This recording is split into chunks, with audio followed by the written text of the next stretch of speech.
Assalamu alaikum wa rahmatullahi wa barakatuh.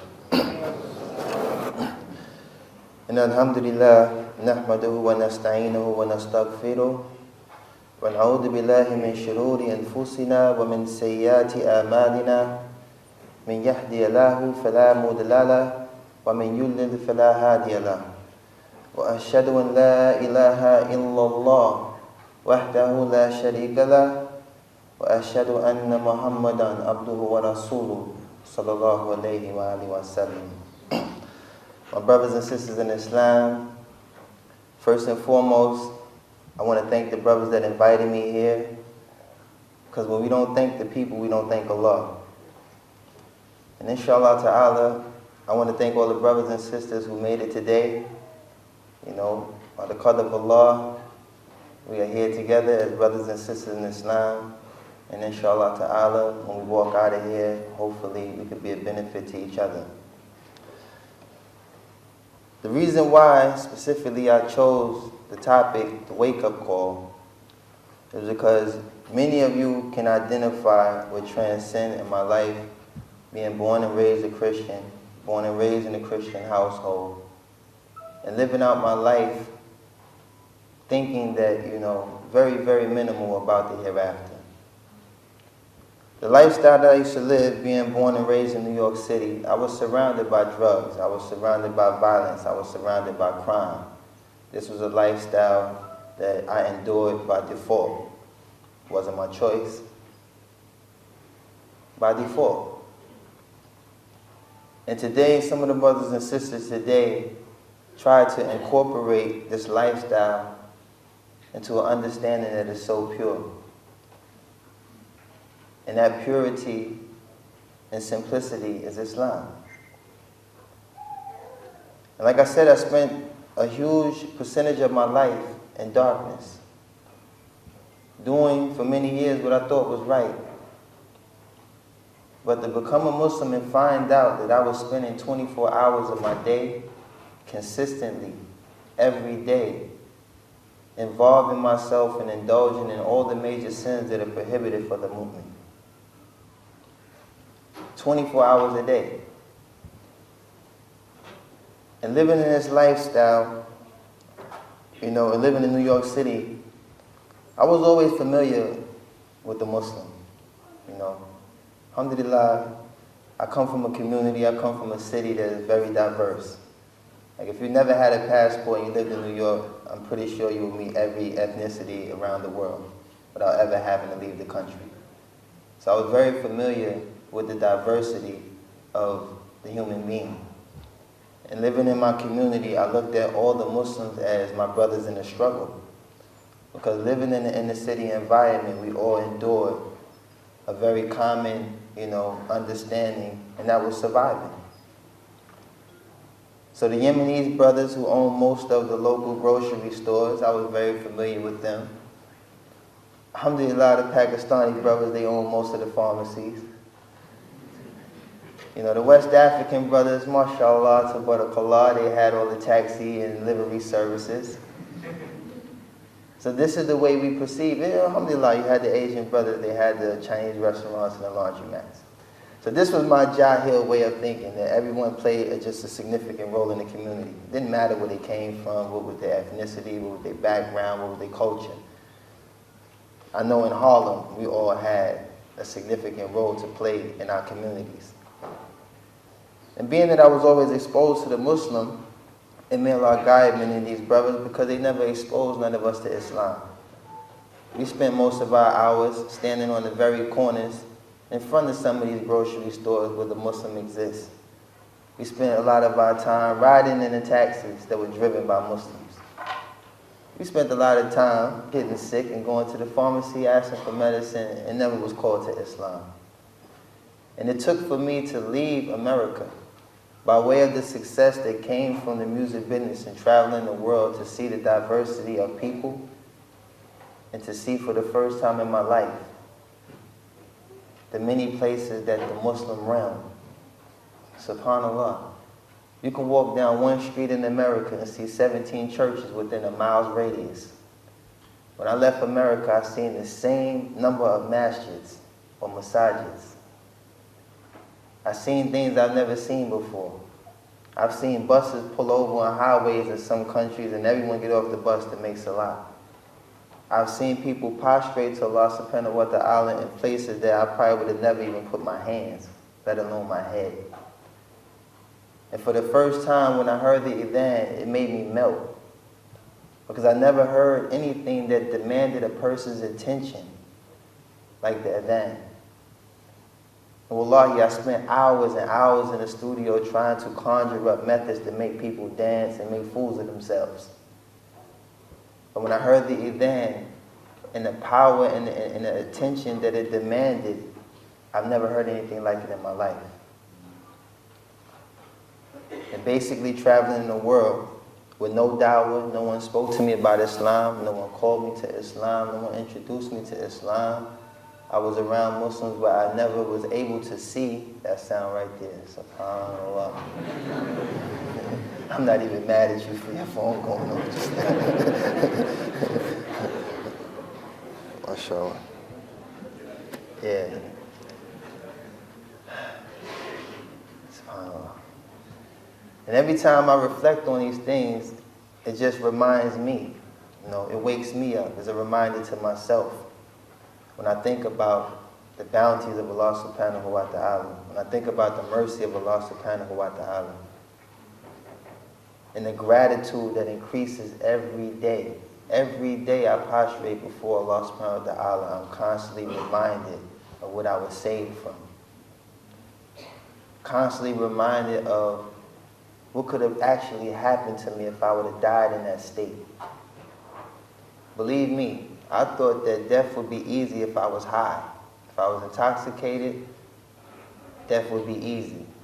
I used to get intoxicated before I got on every plane, thinking if the plane go down, I'll be straight, I probably wouldn't even feel it. Astaghfirullah Azim. In this jahil way of thinking, I was saved. I was spared, only by Allah's mercy. And sometimes I look at other individuals in my family who may not have accepted Islam yet. Inshallah ta'ala, Allah guide them to Islam. But I look at certain individuals in my family that I always identify with to be good people. And I used to question, why Allah subhanahu wa ta'ala didn't choose them? Like, why did He choose me? Why was I so fortunate? I wasn't looking for the Muslim. I wasn't looking for Islam. I didn't have too many Muslim friends. And if I did, they never acknowledged they were Muslims. And now that I became a Muslim, I understand why. And that's why I chose this topic as the wake-up call. Because what's happening now that I've been able to benefit and learn the basic fundamentals of my religion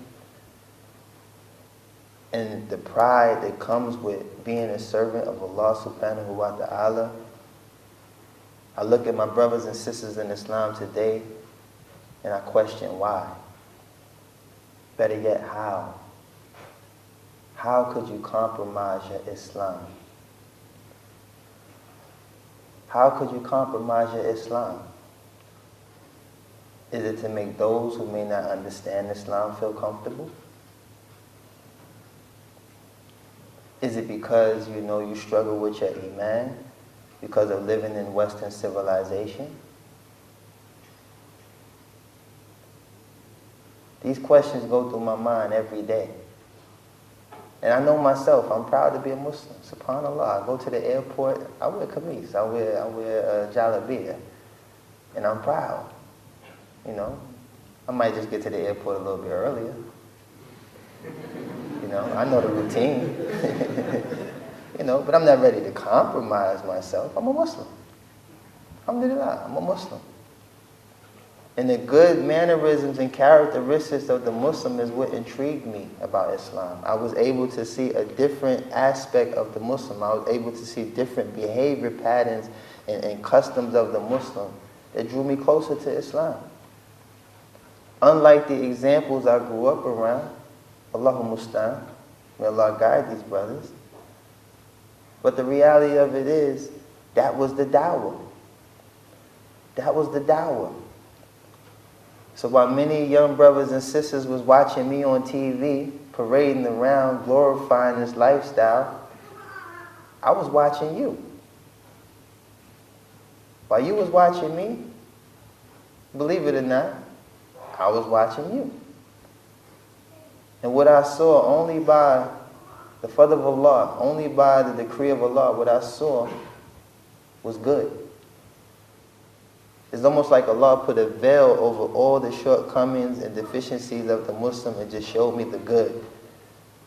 And once I was able to develop an understanding of the religion, Allah removed that veil. And what I see now is that we need to wake up. We need to wake up. We need to embrace our religion.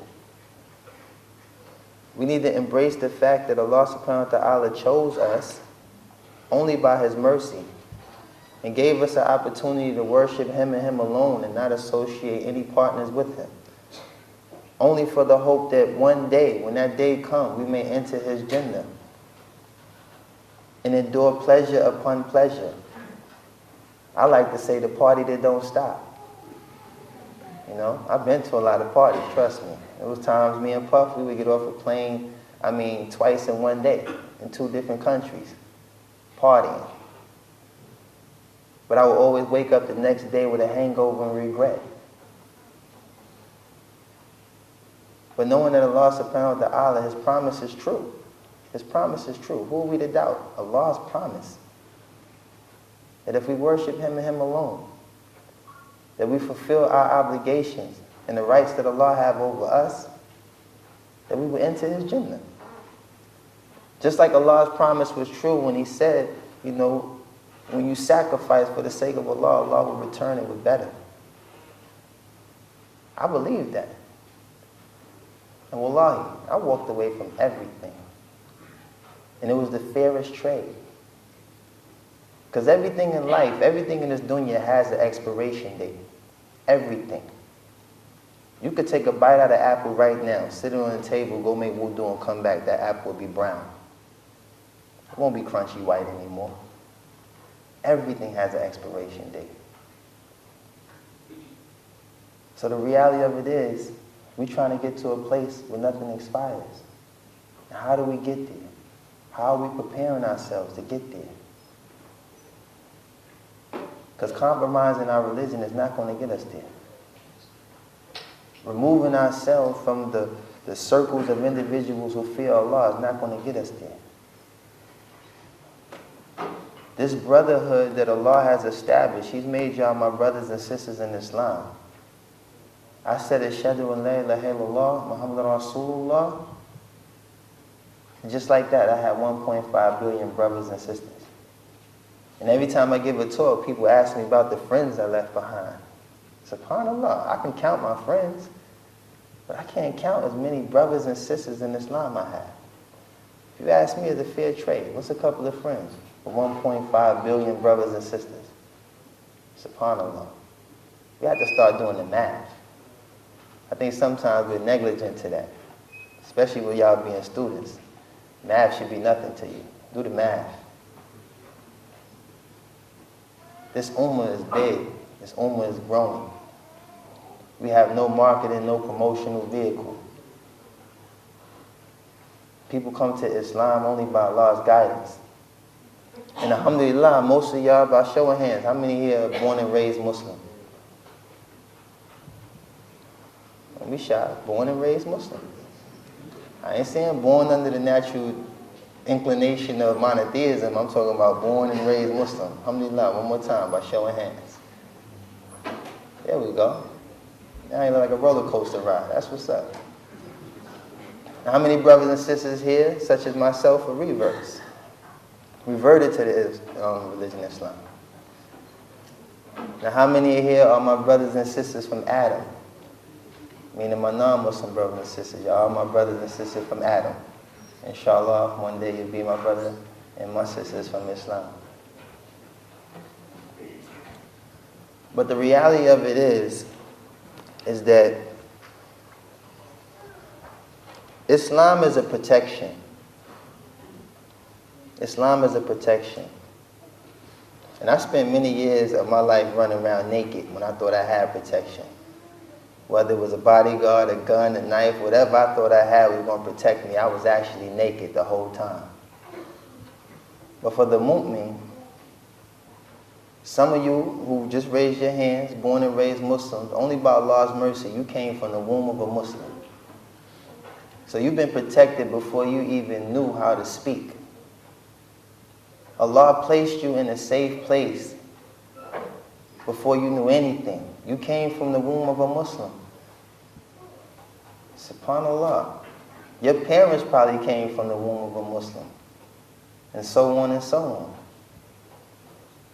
But when you think about the brothers and sisters like myself, who was in darkness, completely lost, no idea, no clue of Islam, and Allah guides us into the fold of Islam, and the appreciation that we establish, the appreciation that we endure for being saved from that darkness.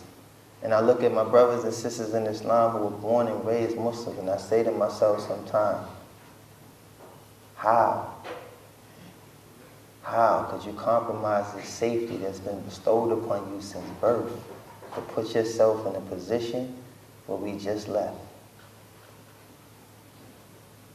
Put yourself in a position that I just left. Every night I did a show, I put myself in danger. Y'all read some of these things. Fights break out in the club, someone gets stabbed. 16-year-old girl don't even belong there, fake ID. Someone slips her a date rape drug and she gets molested or raped. This was something that I was exposed to after every show. And you know what? I never wanted to be responsible for it because I felt like my songs was commercial. I wasn't out there talking, about killing everybody on the song. I never made derogatory songs or derogatory statements towards women. I thought that I took the most commercial approach to dealing with the music business, but it never allowed me to escape from the ills that came with the game. You can't have one without the other. You can sit there and smooth it out as much as you want. But I still had to watch people get dragged out of clubs for being stabbed. I still watch people in parking lots get shot. I still watch young girls making up their face to be older than they are and finding themselves in situations where they may have never, ever encountered any type of physical relationship with no man. And the first time it happened, next time they find out they're HIV positive. This is what Islam has protected you from. This is what Islam has protected you from. So who are you to remove this shield from yourself? To place yourself in harm's way? To dive in the arms of the shaitan? SubhanAllah. And to understand the simplicity that comes with this blessing is another thing that intrigued me because I lived a very spontaneous life. I didn't know if I was going, I was coming. The phone call decided my day. The phone call decided what I was going to do for the day. Sometimes I would go to Chinese restaurants and stuff and open up a fortune cookie and really blindly base my faith on whatever was in that fortune cookie. Fortune cookie would say, you're going to have a great day. And I used to have a great day, like SubhanAllah. Cookie was right. Now every week I'm eating Chinese food. You sit down here like you want something to drink. Nah, just bring the cookies out. I need to find out what's going on in my life first. I don't want to drink nothing. Superstitious too. If I drink something, it might mess up my fortune. Let me just get the cookie first. Sometimes I couldn't perform unless I had, like my favorite chain or my favorite watch. Panicking in the dressing room. Where's my watch? So you gotta get on stage. I ain't getting on nowhere without my watch. All of this shirk. I had no idea. I grew up in a house where we would fight for the Sunday paper. My grandfather, he wanted the news section. I wanted the horoscope. I needed to see what my horoscope said. Not even knowing that this same newspaper is printed all over New York City. So whoever else is born on my day got the same horoscope as me. So it wasn't nothing exclusive. It wasn't nothing significant to what was going on in my life. But that just shows you how a part of me was searching for something. I didn't know what it was though. But I was searching for something. And Allah guided me to Islam. But dig this, you was born this way. You was born in a household. Well, you probably was praying at 7 years old. You know, Abby smacked in the back of the head. Come on. Pull up.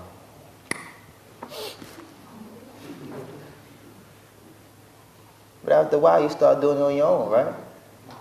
That was like training wheels to me. I knew about training wheels. You take the training wheels off, you ride the bike by yourself.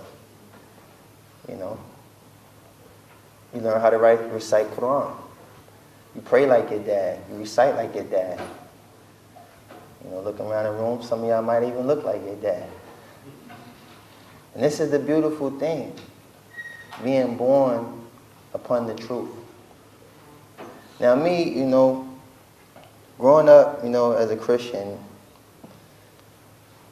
I had certain suspicions when I was young. Because I used to spend 6 days a week in the church. My grandmother, she sung for the United Negro College Fund Choir. She used to have these real late rehearsals. I'd be sitting there sliding down the church, man, it's just tired. I sit here and watch these people sing all day, you know. And I remember I used to go to Bible studies. And I remember just repetitively keep hearing about Jesus praying. So I remember asking my pastor, I say, you know, Pastor, I need to ask you a question. He's like, yeah, what's the problem, son? I said, well, you know, if Jesus is God and he's praying, who he's praying to? And he just shut me down. Boy, you don't believe in Jesus Christ, your Lord and Savior? I said, oh, calm down. Like, he's about to just beat me down. I'm a little kid. I'm only like 8, 9 years old. But it was a legitimate question. And you got me in Bible study, so eventually I'm going to come across this. Anybody that's there for the right reasons. You know, not just there because grandma's singing or just because there because I have to be there. I was learning things myself. And I started to see certain things that just didn't make sense. And he just kind of shut me down. And from that point, wallahi, I never went to church again. I said to myself, I'm just going to believe in God, because whoever Jesus is praying to, that's the man. That's the man, because I tried to pray to Jesus, and I can't say the response time was always on time. But I know when I used to scream, oh my God, you know, it seemed like something was working. And I knew there was only one creator. And Islam made all of this clear to me. But once again, you already knew this. You already knew this. I remember when I was 10 years old, if I'd have had a nightmare, I'd have ran around the house in my underwear, screaming, top of my lungs, wake everybody up. You 10 years old, what you do? I would be like, you knew how to protect yourself. A nightmare was a nightmare for everybody in my house. Y'all all gonna feel this, you know? But you knew how to protect yourself. You didn't have to wake the house up. You just ask Allah, you seek refuge in Allah from the accursed shaitan. A'udhu billahi minash shaitan. Wow. Can you understand? I'm looking like, how could you neglect that? How? That's a protection. Everything is a wisdom behind Islam. Marriage is a protection. It protects you from fornication. Alhamdulillah, I understand sometimes young brothers, I seen the faces like, oh boy, but I don't have $50,000, man, I've been trying to get married. Dad wants me to buy his daughter a plane. I can't afford no plane, man. I understand. You know, but, you know, it's a protection. It's a protection. Sisters as well. When Allah commanded you to guard your modesty, this is a protection. You don't have to worry about a guy intoxicated running up, hugging you, like, yeah. I guarantee you, we're next to nothing. The man can't control himself. It ain't his fault. He looking like, you know, it starts from a genuine hug, then a squeeze, and he might try to swing his hands past real quick or something crazy. Stuff from Allah. This is a protection. There's wisdom behind this religion. And we don't need to be trying to, you know, figure it out no other way. Allah gave you the test and the answers. You have the Quran, you have the Sunnah. That's it. If Islam was an airline, Or you need what? 2 carry-on bags. Quran, Sunnah. I've been in that airport and I've seen some very miskin families, subhanAllah. 18 boxes, the house lamp, they got a bird cage, and all. Where you going with all this stuff? And you wonder why you're sitting in the airport for 3 days. But this flight is going to Jannah. Only thing required, 2 carry-on bags. That's it. The bird cage and them other boxes is waiting for you in your destination. Bigger boxes. Bigger cats. You can walk around with lions. You don't need kittens. This is Jannah. And then like this has to soften your heart every day to know that first and foremost, Allah subhanahu wa ta'ala, His promise is true. His promise is true. You may have good intentions, you may have great intentions. But you're deficient. I say meet me at 6, you get there at 7. Was I wrong for believing in you? No, your intentions were sincere. But was there any guarantee? La. But if Allah subhanahu wa ta'ala say be somewhere at 6, I know Allah is already there. His promise is true. And this is where we have to wake up. We have to look at ourselves. Because your companions are a reflection of your religion. Your companions, the company you keep, is a reflection of your religion. And we mustn't compromise what distinguishes us from other people. Like I said earlier, I'm proud to be a Muslim. I come to the airport, I know. They say be there an hour, Muslims be there an hour and a half. It's all good. Not a problem. Cold red, cold orange, cold gray, don't matter. I just get there early. I don't have much to search.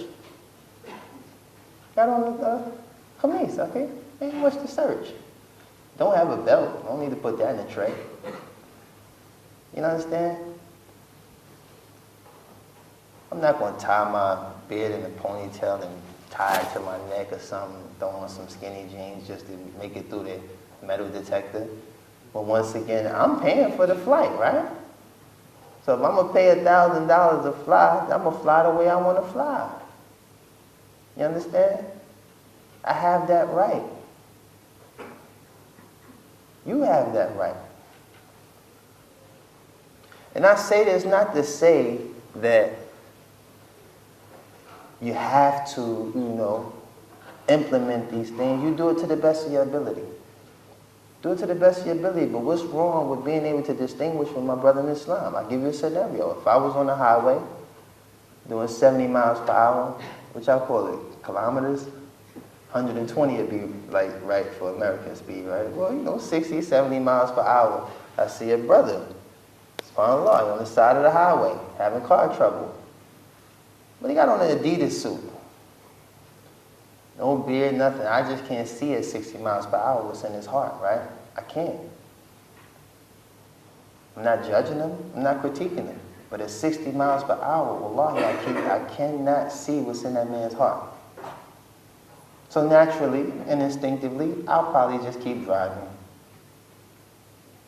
But if I saw a brother that was on the side of the road and I'm doing 60 miles per hour and there's some type of clear indication that he is a believer, it would be instinctive for me as a believer to pull over and stop and aid my brother in Islam. Not saying that I would never aid a non-Muslim. Don't get me wrong. This is just to clarify the distinction between knowing a Muslim when you see a Muslim. But it would be instinctive for me to pull over and aid a brother in Islam. SubhanAllah, his brother look like he got car trouble. Let me pull over and help him. Same thing with sisters. You already know. I mean, Muslim brothers, we're shy. So if we see a woman on the side of the road, she's not guarding her chastity right now. Cars are going by, hair is flying all in the air. This is not, I don't know if I can do this. But if I see my sister in Islam over there, hijab on, khimar, niqab, something that indicates that this is a sister in Islam, she's in trouble, it's instinctive for me to pull over and aid her. Same thing with one of you brothers. I'm walking down the street, you getting beat up. All I see are your shoes in the air. You screaming, get off me, get off me. Then I see you in Jumu'ah, look like a raccoon, both your eyes black. Hey, subhanAllah, what happened to you? Yeah, I was on such and such a street. That was you? Yeah, Akeem, why you ain't say Allahu Akbar or something? I'd have came. You know, I would have came and helped you. You know, I'm in shape. I'd have got beat up with you. You know? We'd have both been in Jumu'ah looking like raccoons. You know? These are just analogies to remind you that, okay, this is important. This is important. You know what I'm saying? Look at the miracles of Allah subhanahu wa ta'ala. You could look in the sky and see a star, right? Billion light years away. Clear. But you can't see 100 feet in front of you. That's a miracle. In the same way I should be able to identify with a star, I should be able to identify with a Muslim. What's wrong with that? What's wrong with that? So when I say, we need to wake up, there's so many aspects. I could be here all day talking about how many ways we need to wake up.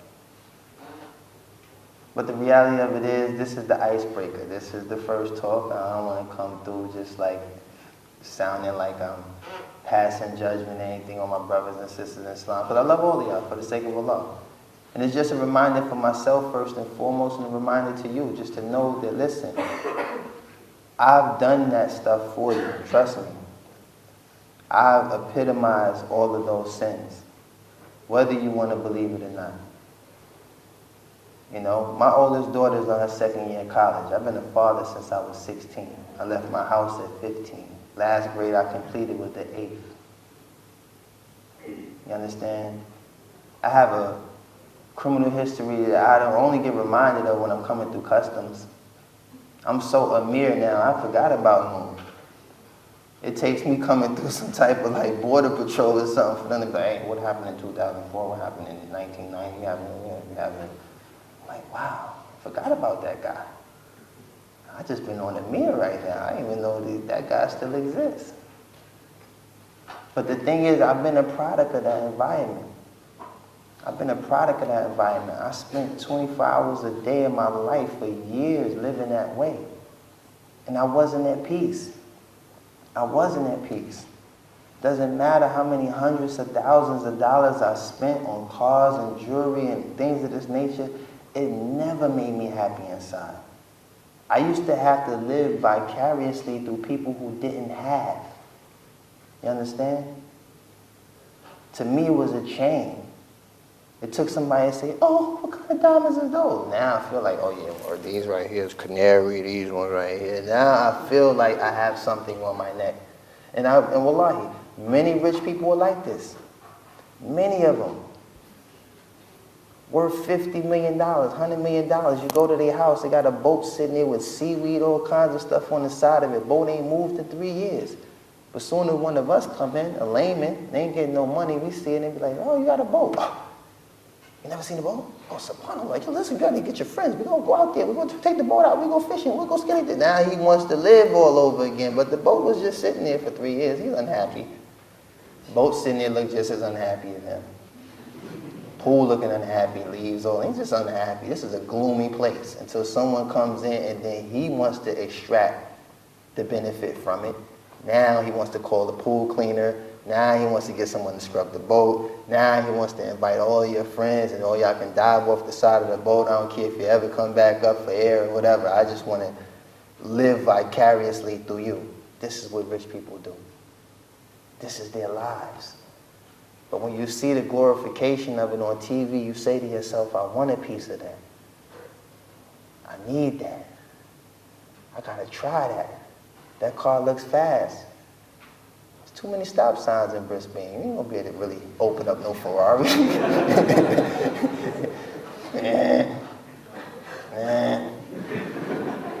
You're lucky you get the second gear, subhanAllah. But you want these things. But like I said, everything has an expiration date. Some of y'all been on roller coasters. You know how it is. First time, you're holding on tight, gritting your teeth. Second time, you might loosen up a little bit. Third time, you throw your hands in the air. Fourth, fifth time, you're on the phone like, yeah, I'm on a roller coaster right now. Ain't nothing going down. Hold on, here come the loop. Yeah, you know. I'll probably ride this joint one more time and I'm out of here. Oh, wait. It's nothing. It's nothing. But the first time, what? You stood on the line for 2 hours in the grueling heat, waiting to get on the roller coaster. Straight up, you haven't even ate. Your stomach growling, probably done missed this a lot. Waiting to get on the roller coaster.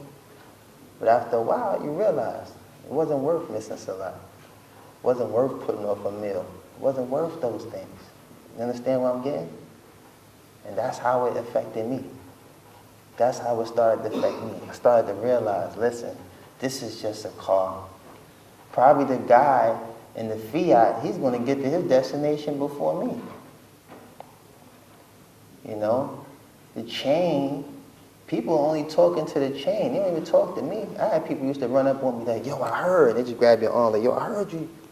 Like, you didn't even ask me how I'm doing. You know, I was sick last week. You know that, right? It's not a concern of yours.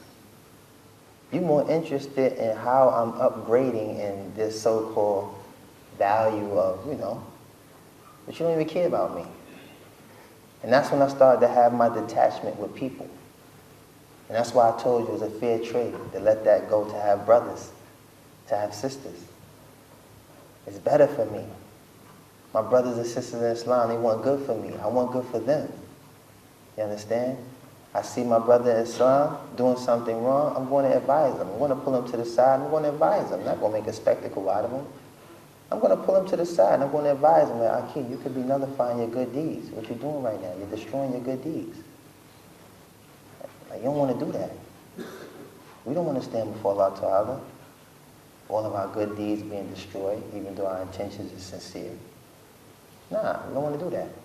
Nah, you're right, brother, man. Alhamdulillah. And I would hope my brother do the same for me. Aid me. You know, it's a statement by Abu Bakr. Radiallahu anhu, the best of creation after the Prophet Sallallahu Alaihi Wasallam, he said, I am no better than any of you. If I was to do that which is correct, then aid me. And if I was to do that which is an error, rectify me. This is the humbleness. This is the humbleness of the Sahaba.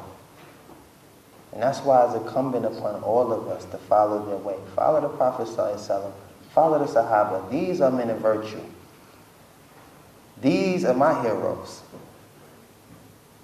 These are the people that I look up to. I could care less about what Jay-Z doing. People keep asking me, is Jay-Z and I'm like Masonic? Is they like, you know, are they like, you know, Masons? Who cares? When Allah promised you victory, why are you worrying about what they putting together? Put yourself together. Get prepared what Allah got for you, inshallah. I'm not into all the propaganda. I'm not into that stuff. I don't watch the media. I don't watch the news. I don't listen to the radio. I abstain from these things, and I try every day to detach myself from the dunya. And you know what Sahaba I'm following? Musab ibn Umayyah. For those of you who are not familiar with him, he was the pride of Mecca. They used to call him the flower of Mecca. For lack of better words, some of y'all from the street, he was the flyest kid in Mecca. Flyest kid in Mecca, subhanAllah. He had it all. And he gave everything up, even his life, for the sake of Allah Ta'ala. And when it came time to bury this brother, all they found was a cloth. And when they tried to wrap him from his head to his feet would stick out. And they tried to wrap him from his feet to his head would stick out. So when people try to praise me about what I sacrifice for Allah subhanahu wa ta'ala, this is what keeps me grounded. First thing click in my mind, Musab ibn Umayyah. You know what? I ain't give up nothing. I ain't did nothing. So find your Sahaba rookie card. Who's your Sahaba? Keep your Sahaba rookie card on you. Because these were the best of the people. These were the people that abstained from the life of the dunya for the sake of Allah subhanahu wa ta'ala. Sacrificed. And that's what we need to do. And in order to truly wake up, and like they say, smell the coffee, we need to sacrifice. We need to be more grateful. Gratitude goes a long way. We show our appreciation for things that have no value. We show our appreciation for things that mean nothing to Allah subhanahu wa ta'ala. We spend our time, which we will be questioned about on Yawm al-Qiyamah, not in the remembrance of Allah. I know many of you don't have to expose your sins. Spend hours on Facebook, hours in front of the computer. Probably in 3 years you'll be wearing glasses, the size of whiskey bottles, just thick glasses, just sitting there to damage your eyes. But when it comes time to Salat, you'll wait till almost the next Salat is in. Then you go prostrating, pecking like a chicken real quick. I gotta hurry up and get up out of here. And subhanAllah, that might be your last Salat. You know? So alhamdulillah, I want to be able to benefit from y'all. Because today to me this was just a way of breaking the ice. Hopefully, inshallah ta'ala, you same brothers and sisters will attend the other talks that I will be having while I'm staying here, inshallah. But this is an opportunity for us to unite as brothers and sisters in Islam and aid one another in waking up and holding on tight to the rope of Allah subhanahu wa ta'ala and following the sunnah of the Messenger of Allah sallallahu alayhi wa sallam and his companions radiyallahu anhum ajma'in. Jazakallah khairan. Assalamu alaikum wa rahmatullahi wa barakatuh.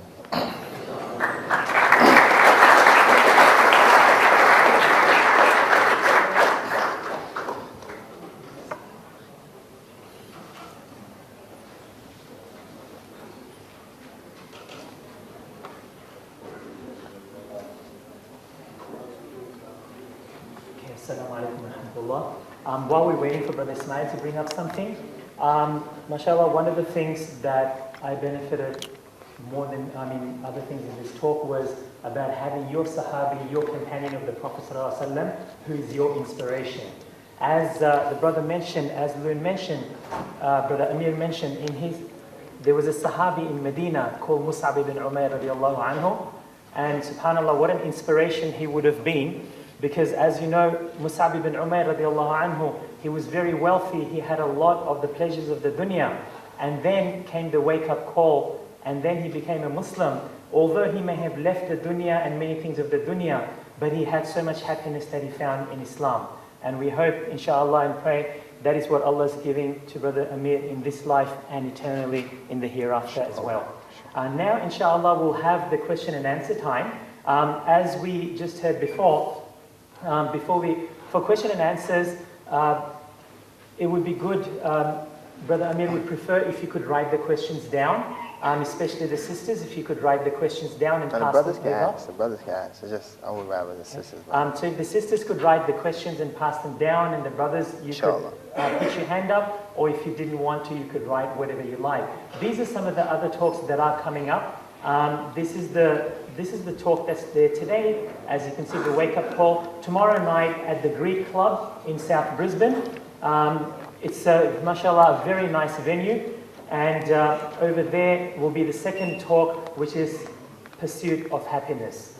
That will be tomorrow night. And again, in Gold Coast on Wednesday, the same talk will be repeated on Wednesday, inshallah. So if you do have any questions, actually, please do write them. One of the questions you might want to ask is how many records that were sold until now of Loon. Now you would be amazed, really. Not 10, not 15, not 100, not 1,000. Really, do ask him how many records were sold. And inshallah, a lot more reward in paradise, inshallah. Not because of the records. So inshallah, if you've got any questions, please write the questions down and pass them forward, the sisters. And the brothers, you could put the hands up as Loon requested. And for just for the record, Bismillah, alhamdulillah, wa salatu wa salam, ala rasulillah, sallallahu alayhi wa sallam. For the non-Muslim brothers and sisters, if you know any questions you want to ask in private, if you don't want to ask them, in front of everybody, I truly understand. I have developed an acute, case of shyness myself since I've been a Muslim. But inshallah, if you want to ask any questions, feel free, whether you do it in this forum or in private. I'll take the time or the initiative to talk to you as my brothers in Islam and my sisters, and from Adam. Stuff from Allah. Alright, so inshallah. If you can just check your back end question, then I'll just read it out and then you can answer it. That'll be good. Okay.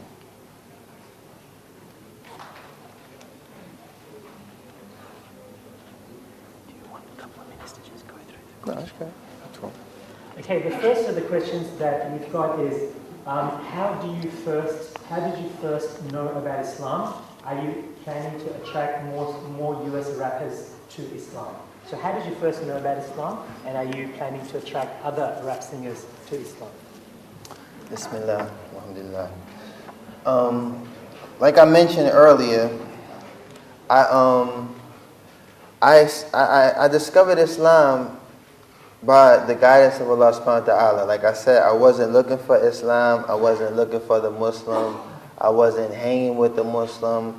I had no clue or idea about anything that had anything to do with Islam. I was jahil at the time.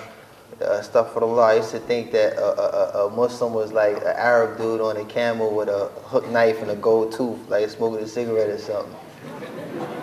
So I was completely removed from any understanding of what a Muslim. I used to watch Woody Woodpecker and stuff like that. Remember, cartoons just show like some weird images of the Muslim. So I was jahil. I didn't know anything about the Muslim. But when I discovered Islam, it's the changing of the heart that I believe most reverts can't explain. We can tell you where we were standing, which way the wind was blowing, which way the sun was facing. We can give you all the details surrounding what takes place. But to actually explain the changing of the heart, there's really no words that can explain it. Because sometimes if you want to, take this analogy to try to fathom in your mind the understanding, it's like when you have something on the tip of your tongue, or you have something that you just know is burning inside of you and you need to suffice it. That's the closest I can get to explaining the understanding. Because what took place with me is I was in Abu Dhabi. After I went from Senegal to Morocco, I've been to Kazakhstan, China, I've been to many countries, and I was just shocked that they were all Muslims. I hung out with the president of Kazakhstan. Wallahi, they look Chinese, and they was tall, and I asked them, how do you say hello in your language? He said, Assalamu alaikum. So I'm looking at him like, nah, you're kidding, man. That's the dudes in New York that sell the bean pies. They be saying Assalamu alaikum to each other. I thought that was, and he's like, nah, Assalamu alaikum. So I started to see the diversity of Islam just by traveling. So when I got to Abu Dhabi, something took place in my hotel room where my heart changed. And I ran to the lobby of the hotel, and the first Muslim I found, I just said, I told him straight up, I want to be a Muslim. And the brother looked at me like I was crazy. He said, well, what do you mean you want to be a Muslim? I want to be a Muslim, man. So like, normally we see, we try to advise people about Islam, or we try to call people Islam. I'm running up on this guy, extorting him for my Islam. Like, I need Islam, So he said, you serious? I said, I'm serious, man. Because I had something that I knew only the Muslim can explain. Because these things didn't start to happen to me until I started to be exposed to certain characteristics and mannerisms of the Muslim and things that go in accordance with Islam. So he told me simply, Ashhadu an la ilaha illallah Muhammadur Rasulullah. So I'm standing there looking at him, and after I done repeated it, and I'm like, that's it? He like, nah, khalas. I said, nah, I go shopping now, right? I get one of the outfits. I do it's more than that. The Arabian Sea right there. Don't you dip me in the water like it's something else? And he was looking at me like, no, khalas, you Muslim. So I said, subhanAllah, I've never seen that kind of simplicity. Just that alone.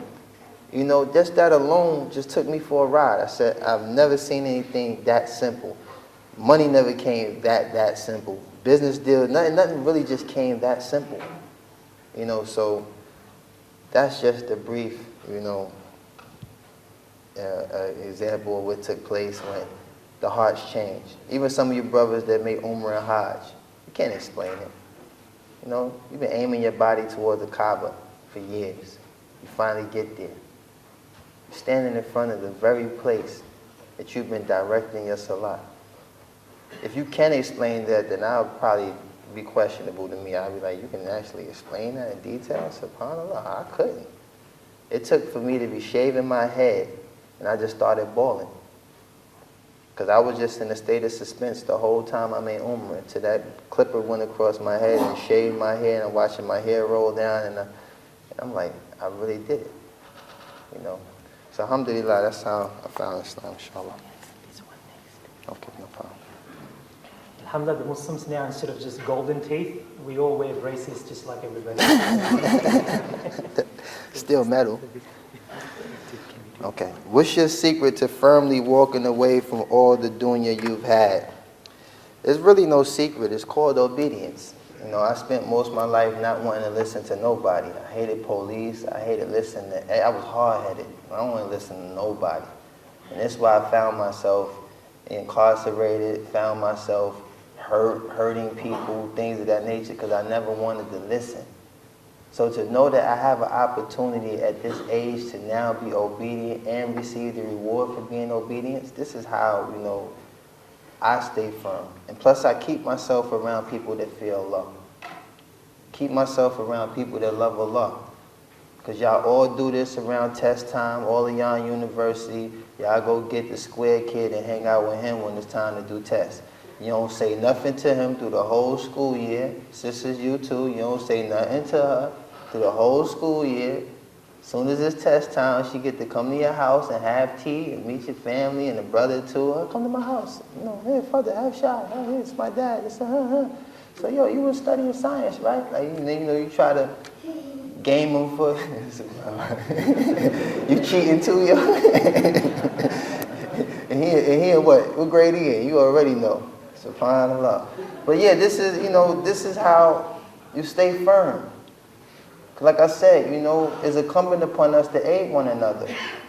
And your company and your companions is a reflection of your deen. So when you're around people who are firm, you're not going to speak certain ways. When you're around people that are shy, you're not going to do certain things. Because you know they're going to salam you and they're going to skate off on you because they're shy. They're going to be salam, I just can't do this type of stuff you're doing. You know what I'm saying? And two things going to either happen. It's either going to rub off for you or you're not going to hang with them no more.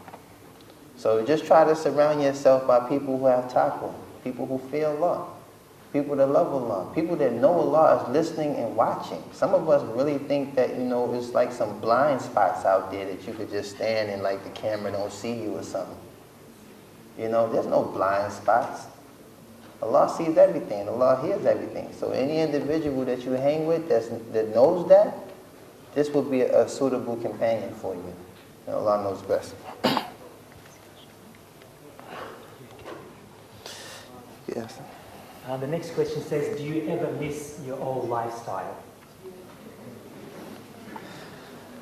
To be honest with you, only because I know what comes with it, no. You know, if I didn't accomplish as much as I did in that lifestyle, I think that, you know, the human aspect of myself would struggle with it. But being that I know what comes with it, I don't miss it. Because you can't have, like they say, your cake and eat it too. You can't have a piece of it without taking the whole thing. So by me knowing in totality, you know, what this entails, what this lifestyle entails, this is not for me. This is not for me, you know what I'm saying? And once you find a cure, you know, you don't return to the place that made you sick. It's just not logical. It just doesn't make any sense. You were sitting there coughing your lungs out. You know, every time you cough, there's blood in your hand. You go see a doctor and he gives you something that's very limited. There's not a lot of this going around. But you take this medicine and you cure yourself.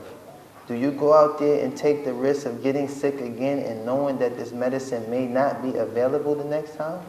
No, doesn't make any sense. So no, I don't miss the lifestyle because I know what it comes with it. But the only thing I do, you know, to reflect on those things is I make dua for these brothers because I know what they're going through. They smile when the camera on, but when that camera's off, these people are dying inside. You understand? They're dying inside. Because it's like, once again, that roller coaster. Once you buckle up and that joint is going up that long, steep hill, you can't get off. You have to ride it out. And that's the mentality of these individuals. They know they have to ride it out. I can't jump off right now, you know?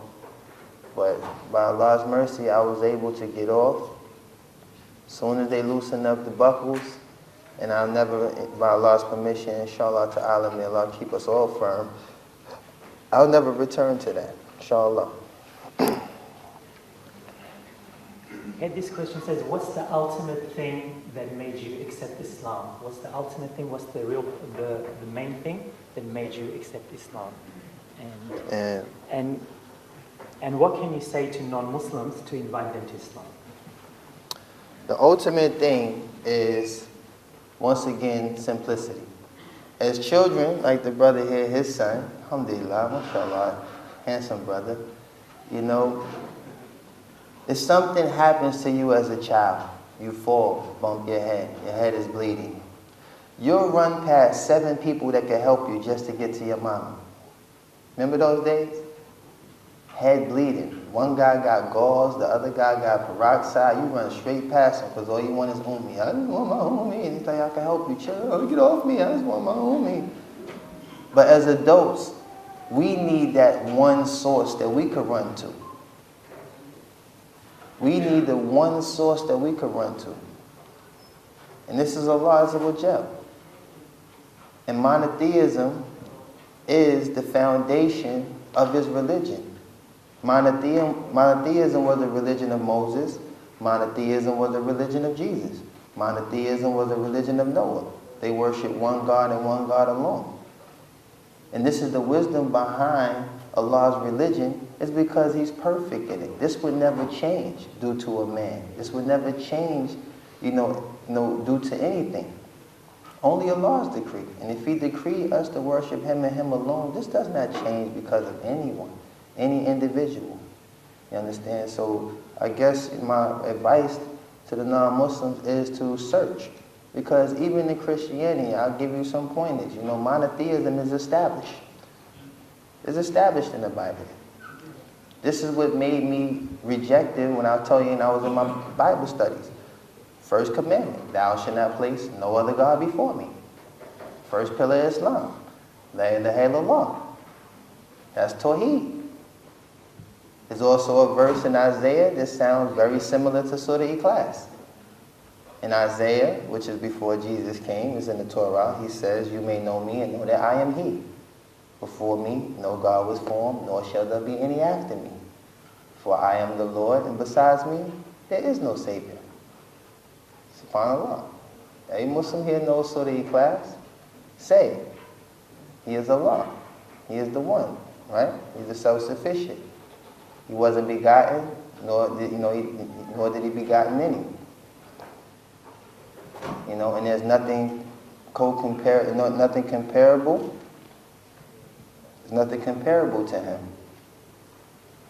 So, Tawheed is established in all religions. In all religions. Allah created his religion to be monotheistic. And the Quran is only an affirmation of this. The Quran speaks about the Torah that came with Moses, Musa alayhi salam. But Islam is the only religion that is accepted by Allah subhanahu wa ta'ala, because this nation today, we were sent the warner. We were sent the messenger. During the time of Isa alayhi salam, he was the warner for that nation. During the time of Musa alayhi salam, he was the warner for that nation. So we've been sent the warner for this nation today. And it's the Prophet Muhammad ibn Abdullah sallallahu alayhi wa sallam. So, what's more ultimate than that? Barakallahu feek. Jazakallah khairan. The next question says, what do you feel when you watch your old videos? can you still move like that? Astaghfirullah. This is my issue. Yeah, he threw some grease on that. Now, alhamdulillah, I mean, when I look at these videos, like I said, it increases me in gratitude, you know. It reminds me of how lost I was, and it reminds me of how merciful Allah subhanahu wa ta'ala is. When I look at this stuff, wallahi, it tickles me now. You know, it really tickles me because it's like, man, you almost went out like that, man.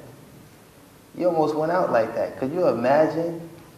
Could you imagine the shut-up that would have took place? SubhanAllah.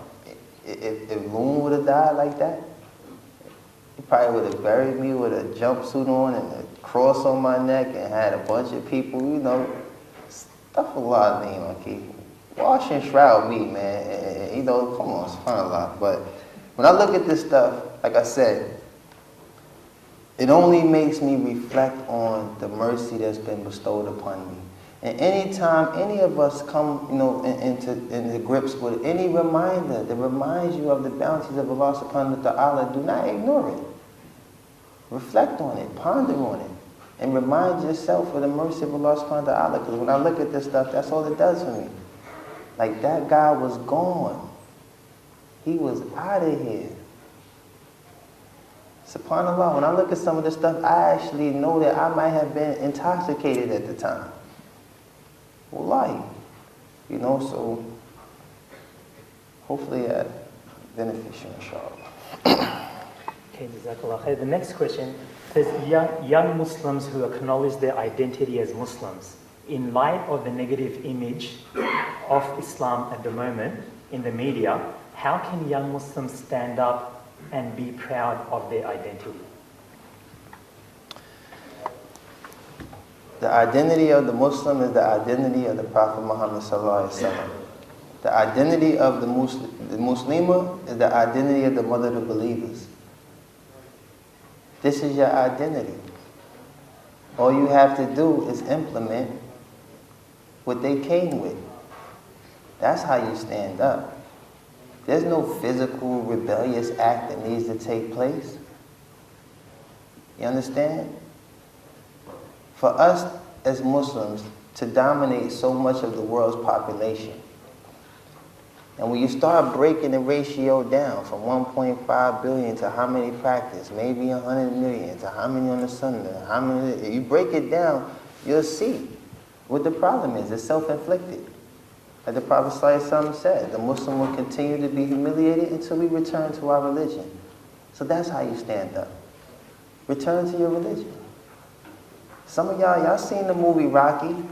When he got a big fight, what do? He go back to punching meat in the freezer, chasing chickens. He don't get in no high-tech gym. You know what I'm saying? That counts your cardio and all that, and counts your, you know, heart rate and all this like plugs up stuff. Like, he goes back to the basics. So subhanAllah, even if a Italian boxer knows to go back to the basics, who are we, you know, to neglect the fact that we have to go back to the source? We have to go back to the Quran and Sunnah. We have to go back to the example of the Sahaba. And there's nothing wrong with it at all. There's nothing wrong, you know. And as far as the media, subhanAllah, turn the TV on. Straight up, just turn the TV on. Leave it alone. Because as the African American in America, I totally understand what media propaganda and all that entails. You understand? I understand exactly what it entails. And it's only a fear tactic. It only makes you fear being what you are. You're Muslim. Now all of a sudden, as long as Muslims been here, we the topic of bad media, bad slander, because 2 or 3 idiots chose to go out there and do something stupid. Now all of us are bad. Come on. This is not hard to put together in your minds. You know yourself. You know your obligation to Allah. You know you haven't contributed to anything that brings forth this kind of slander. So stick to, you know, hold on to the rope of Allah. Stay firm upon your religion. Practice your religion. Read the Kitab of Allah. Study the Sunnah of the Prophet ﷺ. Use your time because you're going to be questioned about it. And this is a repetitive thing. We're going to always end up going back here. Sad to say, I'm going to try to give you the best answers from experiences, but eventually the conclusion of the answer is always going to go back to what? The Quran and Sunnah. You got the test and you got the answers. How could you fail? Okay, the minute I heard that Loon is coming down to Australia, this was the question I was afraid of all along. It says, are you married? That's it. If so, do you have any children?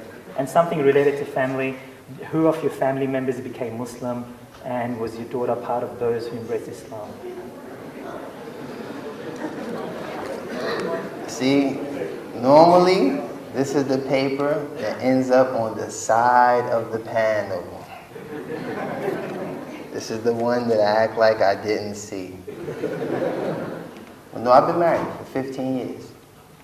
You know, alhamdulillah, you know, me and my wife been together for 15 years. She's been through every struggle with me, from Loon, the guy in the street.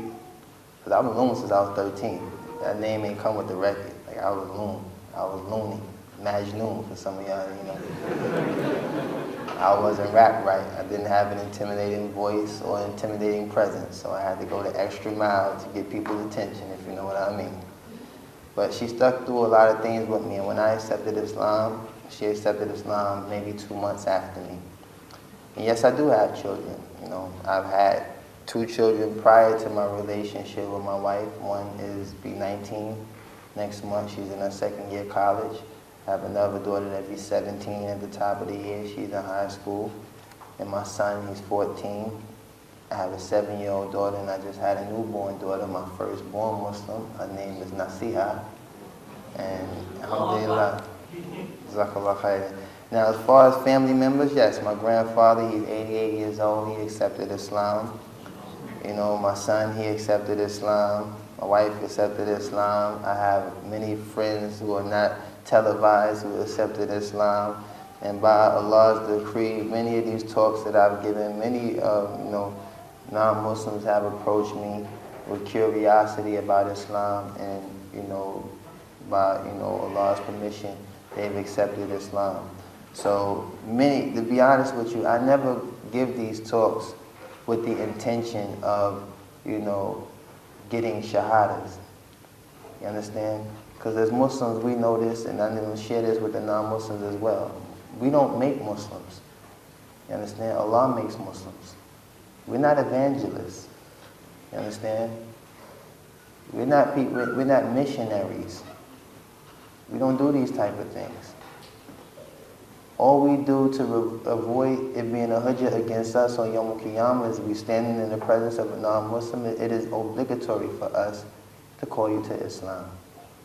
It's obligatory for us to introduce you to Islam. But like I told you before, in my neighborhood with all the Muslims that was there, not name one of them, you know, called us to Islam. There's been times, you know, you be short on pamper money. You go to the, you know, the Yemeni store, you would think right there, I'm vulnerable. I need to, let me go for at least $1 or $2 on these pampers. This would be a moment for you right now. But, you know, no one ever sees these moments. No one ever called us to Islam. And may Allah forgive those brothers. But, you know, every time someone accepts Islam, I tell you no lie, I have to go sometimes and just go gather myself, because it's just a reminder to me that whatever's taking place in that person's heart, I know what it feels like.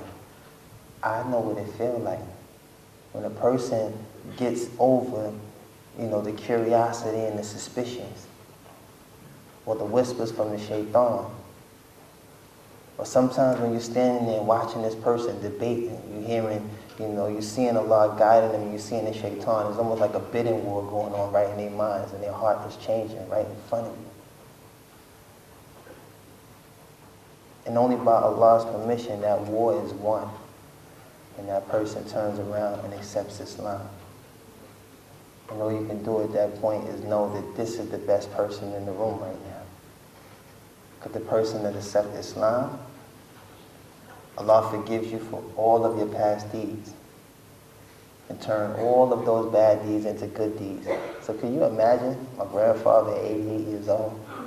I ain't even going to get into this stuff.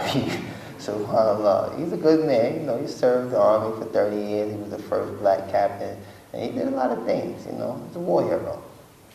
But none of it was for the sake of Allah. So at 88, do you understand the type of slate that Allah just cleaned for this man? I had to walk out the room and get myself together to come back to continue, like, you know, giving them dawah. So, you know, this is a beautiful thing when anybody accepts Islam. I don't really target the Puff Daddies and the 50 Cents and all these people. You know, inshallah, I make dua for them because the Muslim has more rights over me than them. So I'd be more concerned about y'all. You know, what's going on in your head? What's going on in your life, man? Can I aid my brother? Are you okay? You need anything? Alhamdulillah. And I will hope that you will do the same for me. So this is the beauty of our religion, inshallah. And may Allah guide all of our loved ones for the reverse out there that's not Muslim. May they guide all of our family into the fold of Islam, inshallah. This question says, have the actions of Muslims, example terrorism in the media, have they made you question your religion? SubhanAllah. Not at all. Because terrorism is not from Islam. Terrorism is not permissible. Terrorism is not practiced in Islam. Terrorism comes from weak individuals who have no patience. For the Lord commands us to be patient. If you think about the time of the Prophet ﷺ and his companions, before they were commanded to war, how patient they were. Times when the Prophet ﷺ would be in sujood. And people, you know, people from the Quraysh would throw, you know, camel, you know, subhanAllah, would throw feces and stuff on his head while he's prostrating to Allah subhanahu wa ta'ala.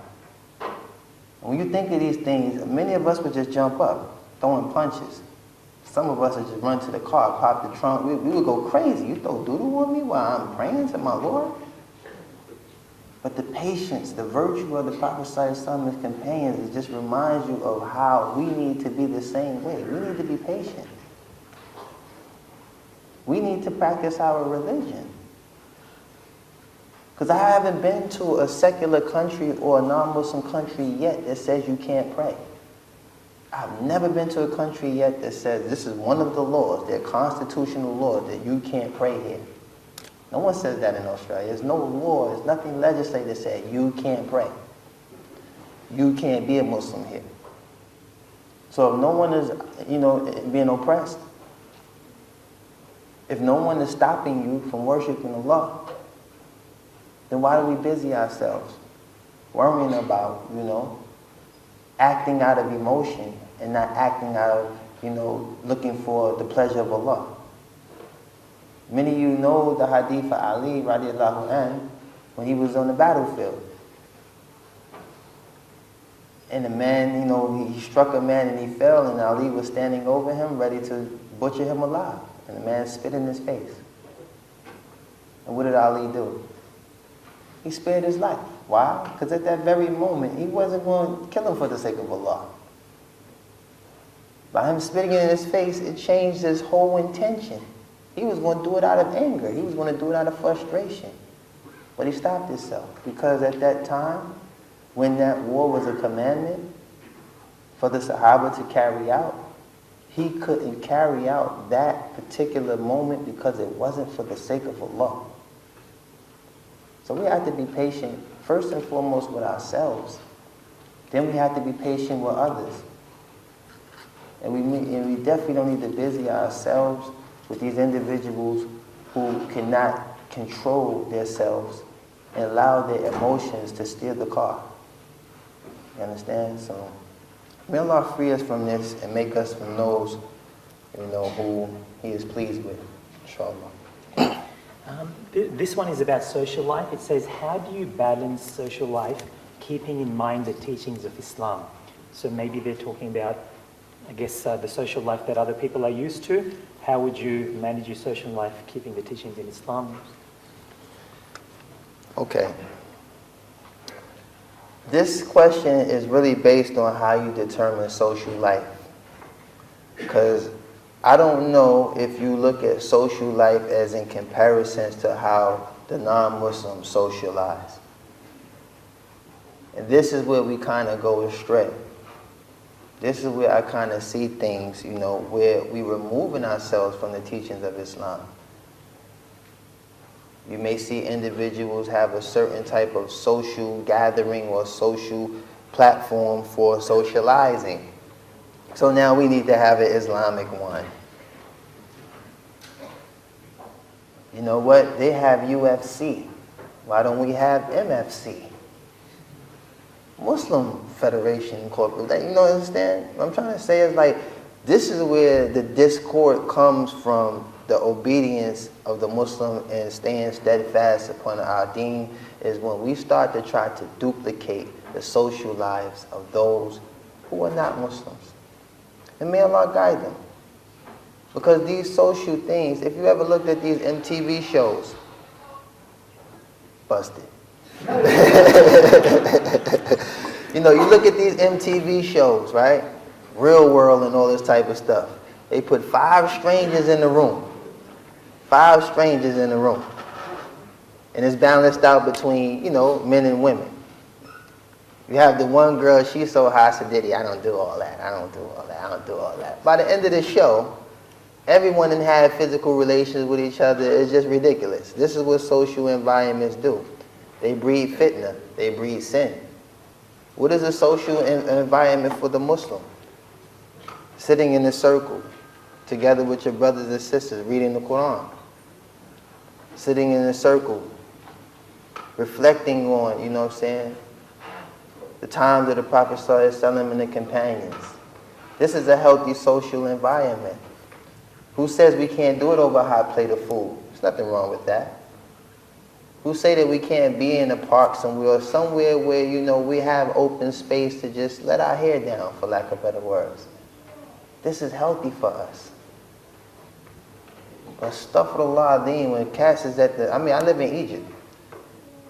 And after a certain hour, everybody gets crazy. You can go eat in the day when, most of the practicing Muslim is out. Restaurants that have TV, they'll play soccer, certain things. SubhanAllah, after Maghrib, wallahi, they have just the Arab singing girl up there. She's like the Arabian Beyonce that's breaking out, the shisha pots, and these cats is just looking like Jamaicans. I'm like, what's wrong with them? As they say, everybody's smoking, they just puffing. I'm like, what is that? You understand? This is not a healthy social environment. And it saddens me sometimes when I see the modest sisters sitting amongst these people, and it's like, man, give it a week, man. Next thing will come out is the hair, next thing is going to be pulled back, it's going to look like a hoodie, and next thing you know, it's just going to be off, and she's just going to be sitting there with them too. Going, same thing with the brothers. You could tell he's shy. He's trying to wave and cough and eat at the same time. Next thing you know, it's like, you hit that. So, just stay firm upon, what's correct, and stay out of environments that's offending to you. You know what I'm saying? Allah knows best. Okay, we'll just take 2 more questions, inshallah. There's this question, there's a very beautiful question, I'll leave it for the last one. And this question says, what advice can you give to the brothers who are new to Islam? And we have had some people very recently becoming Muslims. Yeah, he was telling me. My advice to the brothers that's new in Islam, and alhamdulillah, I want to thank all y'all for being patient, because I don't have nowhere to go, so I can run my mouth till they kick me out. I have no place else to go. It ain't like I could just leave. They got me. But my advice to the new brothers or sisters as well who accepted Islam is to learn the religion the way it was established. Learn the religion the way it was established. Tawheed was the call of all the prophets, to single out Allah in all acts of worship. Learn Tawheed, because in order to truly learn or love Allah subhanahu wa ta'ala is to understand Tawheed. So learn the religion the way it was conveyed. Before revelations and everything came down, before the Quran was compiled, the Prophet ﷺ called the people to La ilaha illallah, La ilaha illallah. He did this for many years, many years. The Prophet Noah, alayhi salam, he did this for 950 years. La ilaha illallah, La ilaha illallah. So understanding the oneness of Allah subhanahu wa ta'ala is the perfect foundation to understanding your religion. Because I know sometimes, you go to all the heart softening books, but you miss the real juices. The real juices is understanding Tawheed. These two books should never, ever collect dust in your house. It's the Quran and the Kitab al-Tawheed. This is something you can always reflect on. And Talatul Usul, 3 fundamental principles of Islam. Understanding the 7 conditions of La ilaha illallah. It's deeper than just Shadu La ilaha illallah and you send a brother on their way. Understand the 7 conditions of La ilaha illallah. And this will build your foundation, because you understand when you build a house, you don't build it from the roof, you build it from the ground. So build your deen from the beginning. Build your deen from the floor. And inshallah, Allah increases us. Especially when you do this sincerely. So my advice to the new brothers and sisters in Islam, learn the deen the way it was conveyed. Learn Tawheed first, then study the Book of Allah. And you'll understand, subhanAllah, the difference when you read the Quran and understand Tawheed. Even when you know Tawheed, you can identify with shirk from like 1,000 miles away. You understand? So my advice to you, alhamdulillah, learn the religion the way it's conveyed. You can go deep into the books and miss the juice. That's really important. Not to forget the Tawheed of Allah subhanahu wa ta'ala, our real relationship with Allah subhanahu wa ta'ala. There's a last question, a beautiful question. There are a lot of other questions here, many other questions here, and some of them are very, very important questions. Actually, they all are, but some of them are related to the talk tomorrow night, which is pursuit of happiness. So I'll leave them, we'll keep these questions and go through them tomorrow after the talk tomorrow night, which you can see up on the screen. Now, just for the last question, and this, a lot of people speak about it, that it was such a special moment for them. It says, how was your first sujood? How was your first time you prostrated to Allah, and your first fast? How did it feel? Wow, that is a good question. Wow, may Allah reward you, whoever asks this question. Somebody that's going to be a doctor by this handwriting right here.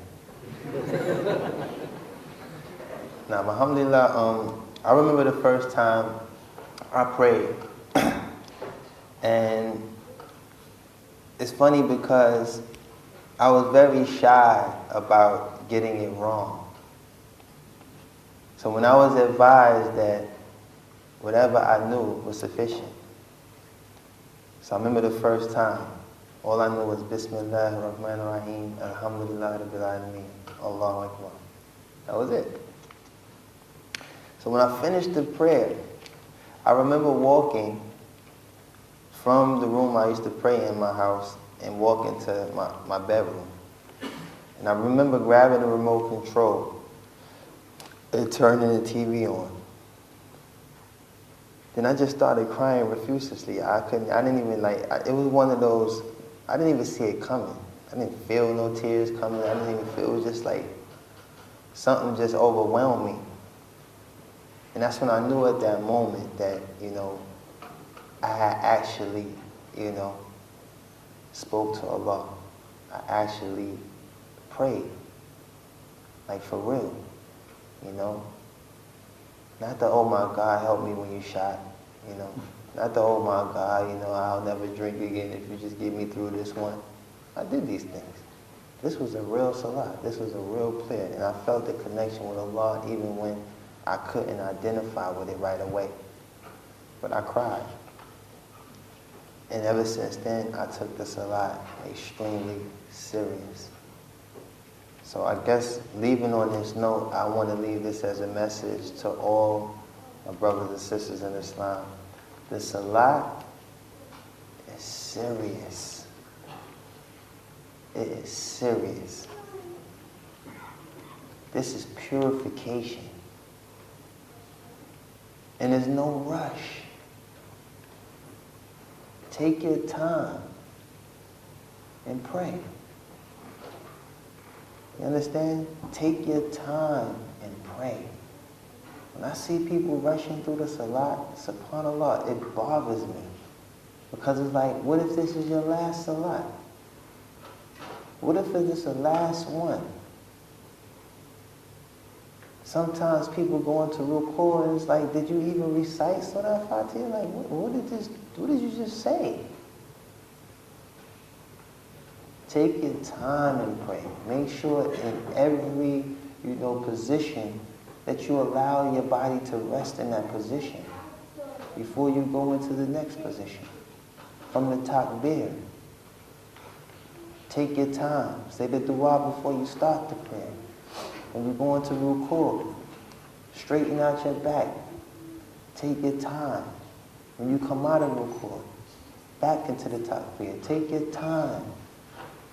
And you know when you're in sujood, this is the closest you get to Allah subhanahu wa ta'ala. Is when we prostrate our heads to the floor. We're at the closest point. We're closer to Allah there. Take your time. So, pray your prayers. And pray them like they're your last. And a good way to keep your khushu' is think about death. Think about death when you're praying. That would definitely keep you keep your khushu' strong when you know that death is right around the corner. Think about death. This could be my last prayer, my last salah. And y'all seen some of the YouTubes. I know y'all have. And y'all seen the man in Medina who died in sujood. SubhanAllah. Wow. His last salah took place in the Prophet ﷺ's masjid, and he died in sujood. There's another one on YouTube where a man is praying alone. Y'all seen that one too. Brothers was walking in and out the masjid, they didn't even check the brother. He was in sujood. Return to Allah. So, on this note, as far as waking up, please take the salah serious. Please wake up for Fajr. Pray your Fajr on time. Pray all your salat on time. Because if you don't have a legitimate excuse for prolonging your salat, this is not acceptable. They have a saying, pray before you're prayed on. Jazakumullah khairan. Assalamu alaikum wa rahmatullahi wa barakatuh.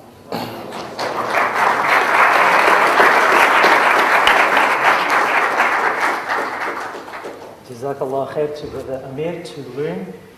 Many of us, we might think standing in front of 30,000 people to 50,000 people and them loving you, that might be the ultimate happiness, having a fanfare and everything. But then, from there to Islam, the pursuit of happiness, the life as a rap star, and now the life as a Muslim. That pursuit of happiness, that's the topic of our talk tomorrow night. And we hope you will join us tomorrow, and we'll do the rest of the questions tomorrow as well.